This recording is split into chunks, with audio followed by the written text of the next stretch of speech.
organizers of the conference, and I recognize Professor Shisana there. Ladies and gentlemen, distinguished guests, good evening. I'm here to represent my Director General. Unfortunately, couldn't be here. As you know, this sort of coincided with the preparation for the inauguration of the weekend. So unfortunately then, even our participation will be very limited, and we're going to lose a lot in terms of what I've seen in the program, and also what I've heard in the few minutes I've been here. I was told that my job is very simple. It's really to welcome. This is not, I was warned that this is not a government stage or government conference. But I think, I wish I had been told that you are also allowed to sing, because I would have prepared differently. So, Program Director, let me begin by thanking the organizers really for inviting us to participate in this very important conference, and also to take the opportunity to welcome all the participants to South Africa.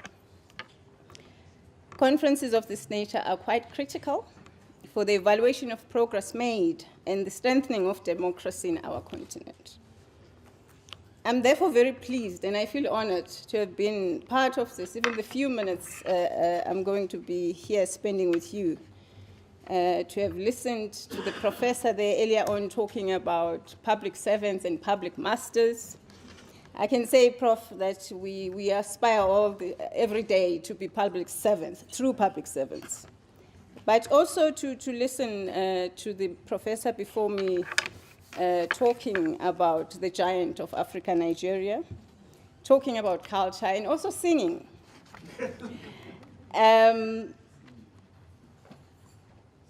So the notion and the theme of the conference about African solutions for African problems this evening really is critical at this point of our history.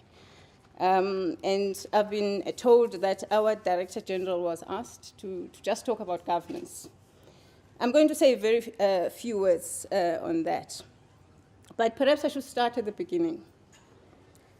The quest for African solutions to African problems is what gave birth to the struggles against colonialism, exploitation, and all other forms of oppression, need water, throughout the African continent, informed by the Pan-African ideals of self-reliance, self-worth, independence, and all those which we know about, and as alluded to in the concept note of this conference. As such, this led to the formation of the Organization of African Unity in 1963. In the recent past, leaders of the African continent, and indeed Africans from all walks of life, came together and recognized 50 glorious years of selfless struggles by African peoples under the banner and leadership of the Organization of African Unity and the AU as we know it today.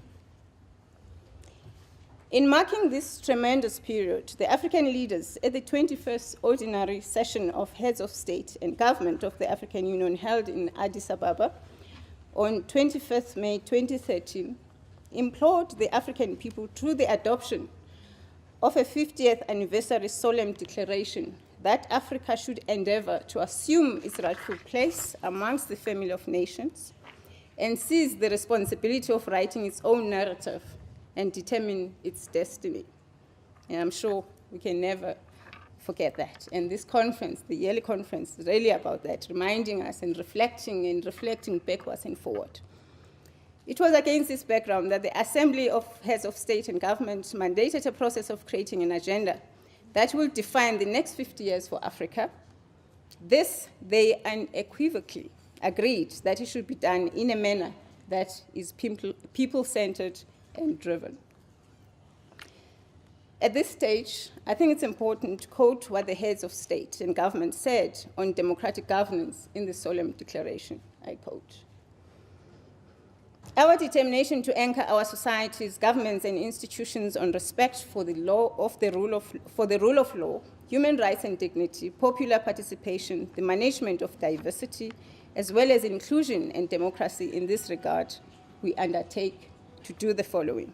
Firstly, to strengthen democratic governance, including through decentralized systems, the rule of law, and the capacities of our institutions to meet the aspirations of our people. To reiterate our rejection of unconstitutional change of government, including through any attempts to seize power by force, but recognize the right of our people to peacefully express their will against oppressive systems.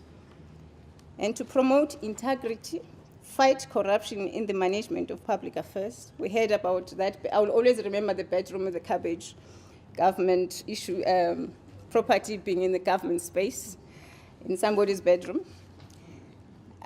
Promote the integrity, fight corruption in the management of public affairs, and promote leadership that is committed to the interests of the people, and also to foster the participation of our people through democratic elections and ensure accountability and transparency, unquote. Program Director. The African Union's Commission work in the elaboration of Agenda 2063. Africa's vision for a brighter future has also been cognizant of the fact that instability on the continent poses a major risk to the development aspirations of Africa. Our efforts to create a prosperous Africa must therefore begin as an integral part of the strategy with ensuring and enhancing stability on the continent.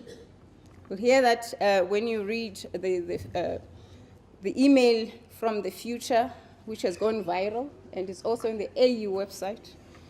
The AU leaders talk about silencing the guns in Africa, but also talking about the importance of investing in people, in its own people, particularly women and the youth. In this regard, Agenda 2063 captures the holistic approach to this idea. In essence, it is a continuation of the Pan-African drive over centuries for self-determination, progress, and freedom, and is quite central to the realization of the African Renaissance. Of course, this is a continuation of other plans which we had, like the Lagos Plan of Action, commitment to NEPAD, with an emphasis of partnership, new partnership for Africa's development, Accra Declaration, many others. It's that process of reflecting on what we've done since we're committed to that and where we are and how to move forward, learning from what has happened or learning from our experiences. I can say that at this point in time, when we talk about finding African solutions for our problems, we hear, especially these days, they ask, where are the Africans in terms of what's happening in Nigeria? What are they doing? And then we wonder about whether, when you do something for your family member, do you go to the media and say, today I've just helped my brother to do this and this? Go to somebody else and say, today I've done this for the family? I think Africa is learning or has learned that there's no need to go out there and say, this is what we did and did and did, because we're part of the family and we know what we're committed to. And I can also share with yourselves that recently the African leaders, having reflected on the fact that Africa has achieved so much in terms of democratization over the past years, and lessens the kind of conflicts we've been having in the continent for the past decades. However, what has emerged recently, can I continue? No, continue. Okay, are some of the worrying factors, but of course, it's part of the growing pains. And the leaders have agreed to establish what we call the African capacity for immediate response to crisis. And it's like the APRM, in a sense, that the leaders in the African continent have committed to provide their resources immediately a crisis emerges, before the African Union itself can then begin to start mobilizing internationally in whatever resources they have. And of course, this is not done by saying, now there's a problem in this country and you wake up and say, let's go in. There is a process of respecting the territories of other countries, and also the leaders of the region. Program Director, accordingly, the African leaders pledged to articulate and align these ideals and goals with some of their respective national department plans in the development of the Continental Agenda 2063. Through the declaration on the above key areas, the African heads of state and government committed to utilize their responsibility and influence to act with their peoples and the African diaspora to realize the vision of Pan-Africanism and African Renaissance. In the work I do, when a very important person comes in, you always stop and then you allow. So I'm not sure whether I'm supposed to stop at this point. Can I continue? Yes, you can. Okay, as long as we observe the protocol.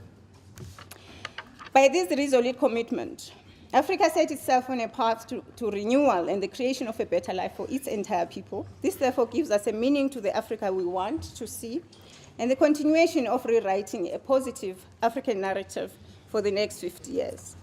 To make this vision a reality, in the last financial year, South Africa, in accordance with the SADC principles and guidelines governing what we do, which are there to enhance transparency, credibility of elections, and democratic governance, participated in the SADC election observer missions, and in the many elections we've had, and the ones we're still going to have as we go forward. We also participated with other countries in the 20th Summit of the African Peer Review Mechanism, which is a first for a region, a first for Africa. And every time we hear about these rating agencies, about how each region and country is doing, we don't take forward the APRM enough as that tool which helps us to rate ourselves, but to also reflect honestly of what we do as African.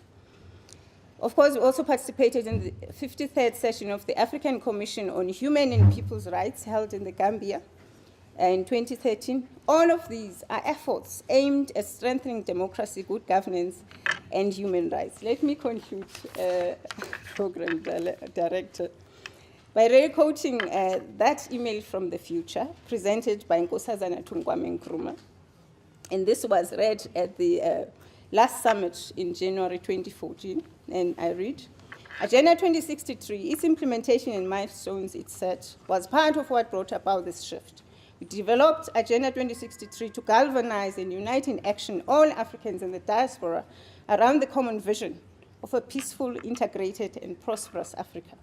As an overarching framework, Agenda 2063 provided internal coherence to our various sectoral frameworks and plans adopted under the OAU and the AU. It linked and coordinated our many national and regional frameworks into a common continental transformation drive.